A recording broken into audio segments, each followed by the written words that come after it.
ময়মনসিংহে প্রতিবারের মতো এবারও খুব সুন্দর করে শ্রী শ্রী জগন্নাথ দেবের রথযাত্রা পালন করা হয়েছে। আর আমার আজকের এই ভিডিওটি হলো গতকাল যেহেতু জগন্নাথ দেবের উল্টো রথযাত্রা ছিল, তাই মা মেয়ে মিলে চলে গিয়েছিলাম ময়মনসিংহের বড় বাজার রথের দড়িতে টান দেওয়ার জন্য। আর প্রতিবারের মতো এইবারও রথের মেলা ঘুরে দেখেছি। চলো তোমাদের সাথে আজকে শ্রী শ্রী জগন্নাথ দেবের উল্টো রথযাত্রার কিছু সুন্দর মুহূর্ত শেয়ার করি। আমি আর ত্রিধা মিলে চলে গিয়েছিলাম 3:30টার দিকে ময়মনসিংহের বড় বাজারে শ্রী শ্রী জগন্নাথ দেবের রথের দড়িতে টান দেওয়ার জন্য। আমি তো প্রথমে ভেবেছিলাম যে কি জানি এত দেরি করে যাচ্ছি, রথের দড়িতে টান দিতে পারবোই কিনা, কিন্তু না, গিয়ে পেয়েছি যে সেখানে জগন্নাথ, বলরাম আর সুভদ্রা দেবীর পূজা করা হচ্ছে। তাই কিছুক্ষণ দাঁড়িয়ে ভিডিও ক্যাপচার করে নিলাম তোমাদের জন্য। আর প্রতি বছরের মতো এবারও কিন্তু ভীষণ ভিড় হয়েছে, আর সেটা তো তোমরা দেখতেই পাচ্ছ কি পরিমাণে ভিড়।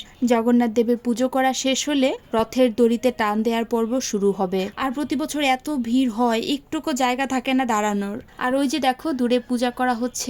জানো তো ময়মনসিংহের রঘুনাথজির আখড়ার এই রথের অনুষ্ঠানে আমার শ্বশুর মশাই কিন্তু বেশ ভালো একটা ভূমিকা পালন করত। তিনি কিন্তু রঘুনাথজির আখড়ার রথের অনুষ্ঠানে বেশ অনেকগুলো জায়গায় তদারকিতে থাকতেন। কিন্তু বাবা এখন নেই, তিনি এখন নেই, তবে তার স্মৃতিগুলো আমাদের মধ্যে রয়ে গিয়েছে। থাক সেসব কথা, ওই যে দেখো রথের চাকা ঘুরছে।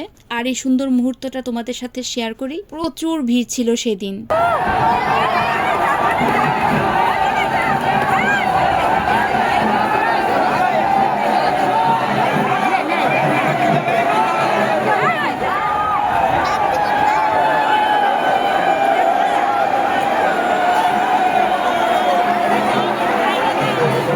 দেখলে তো মানুষের শুধু কোলাহলই শোনা যাচ্ছিল।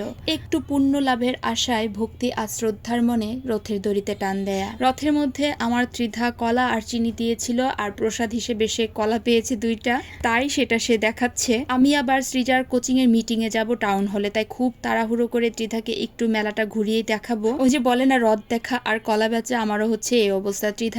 ত্রিধাকে নিয়ে রথের দড়িতে টান দিলাম, তারপর মেলাটা ঘুরে টুকটাক বাচ্চাদের পছন্দ অনুযায়ী জিনিসপত্র কিনে যাব হচ্ছে সৃজার কোচিং এ। আর ওই দেখো দূরে এক কাঁদি কলা দিচ্ছে রথের মধ্যে।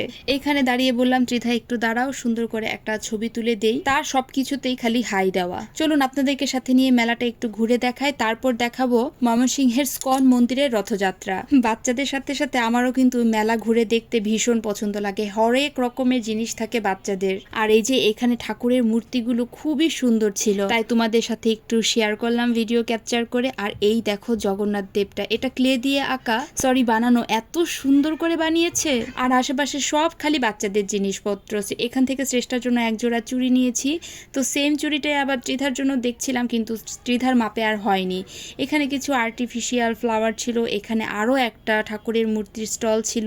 এই তো এভাবে করে মেলাটা একটু ঘুরে টুরে ত্রিধাকে দিয়ে আসবো বাসায়। তারপর আমি যাব হচ্ছে সৃজার কোচিং এর মিটিং এ। কিন্তু কোচিং এ যাওয়ার সময় তো আমি ভাবতেই পারিনি যে ময়মনসিংহের স্কন মন্দিরের রথের দড়িতেও আমি টান দিতে পারবো। প্রতি বছরই কিন্তু রথের দিন একটু হলেও বৃষ্টি হবে, তবে কালকে আমি দেখলাম যে কোনো ধরনের বৃষ্টি নেই, প্রচুর পরিমাণে রোদ উঠেছে, একদম গরমে থাকা যাচ্ছে না। আর এই যে যাওয়ার সময় দেখলাম যে পুরা স্বদেশী বাজার দুর্গাবাড়ির রাস্তা বন্ধ, কোনো রিক্সায় যেতে পারছে না। তাই রিক্সা থেকে নেমে ময়মনসিংহের স্কন মন্দিরের রথের দড়িতে টান দেওয়ার জন্য নেমে পড়লাম। আর এই দেখো আমি একটু সাইড হয়ে এত ভিড়ের মধ্যে একটা দোকানের উঁচুতে দাঁড়িয়েছি। আর কি পরিমাণ যে ভিড় ছিল, আসলে গতকাল তো শুক্রবার ছিল, তাই এত ভিড় হয়েছে। আর এত ভিড়ের মধ্যে আমি আর নামতেই পারলাম না। চলো ময়মনসিংহের স্কন মন্দিরের রথযাত্রার মধ্য দিয়ে আমার আজকের এই ভিডিওটা শেষ করলাম। আমার ভিডিওটা কারা কোন জায়গা থেকে দেখেছো, স্পেশালি ময়মনসিংহ থেকে কারা দেখেছো, অবশ্যই আমাকে কমেন্ট বক্সে জানাবে। ভিডিওটা ভালো লাগলে অবশ্যই সবাই লাইক আর কমেন্ট করবে, আর আমার পেজটাকে লাইক বা ফলো করে দিতে একদম ভুলবেন না। So tata.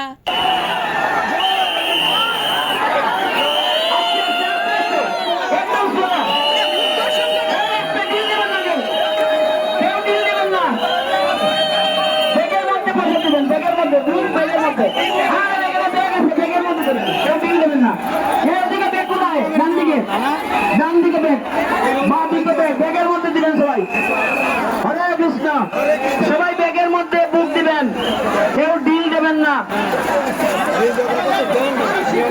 হরে কৃষ্ণ। এখানে সামনে পুরো বাজারের সামনে কিন্তু গ্যাদারিং হবে। একবার দেখুন, মানুষের উপচে পড়া ভিড় ছিল মনে হয় গতকাল। লোকারণ্য পুরোটা রাস্তা, এই রাস্তার ভিড় ছাড়তে ছাড়তে প্রায় 10-15 মিনিট লেগে গিয়েছিল।